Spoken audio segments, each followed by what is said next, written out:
चोली पर recording by RR Music. नमदिया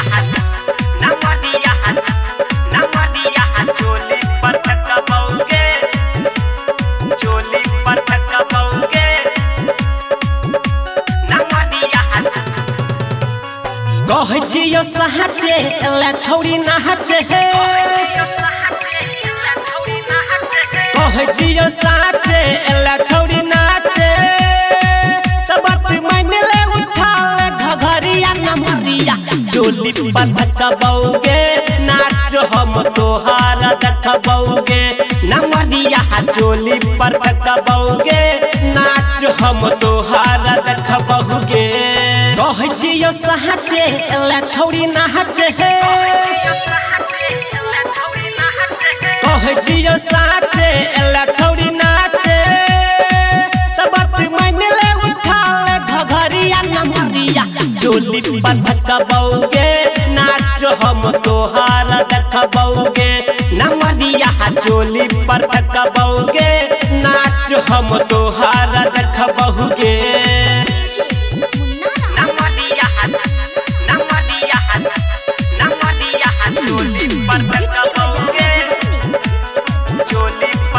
Recording by RR Music. जागल छियौ आही नाच के देखबौ नोट के गड्डी तोरा पर कबो हे जागल छियौ आही नाच के देखबौ नोट के गड्डी तोरा पर कबो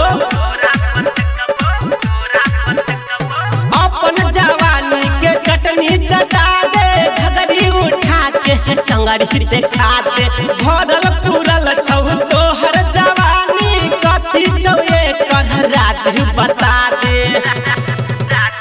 कह जियो साचे ठीक से नाचे हे कह जियो साचे ठीक से नाचे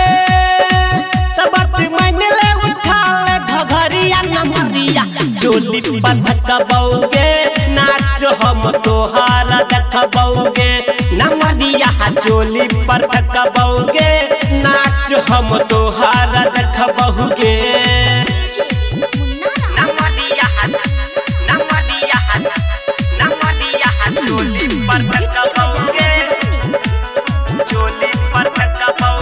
Recording by RR Music. पतली कमर लगै छौ कमानी लहंगा आ चोली से गिरै छौ पानी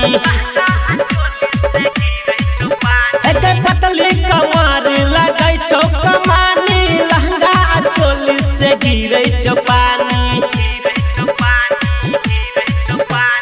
नाचैला एला त करै न खेला नै त गै ढोरिए पर चल जे तो ढेला राइटर राजा अंकित उजाला कहै छौ नहीं त हेतौ झमेला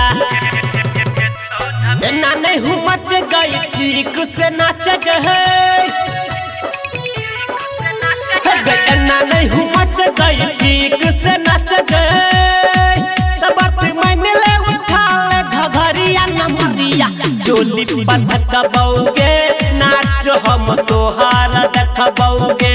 नमरिया चोली पर कबौगे नाच हम तोहार देखबौगे Recording by RR Music.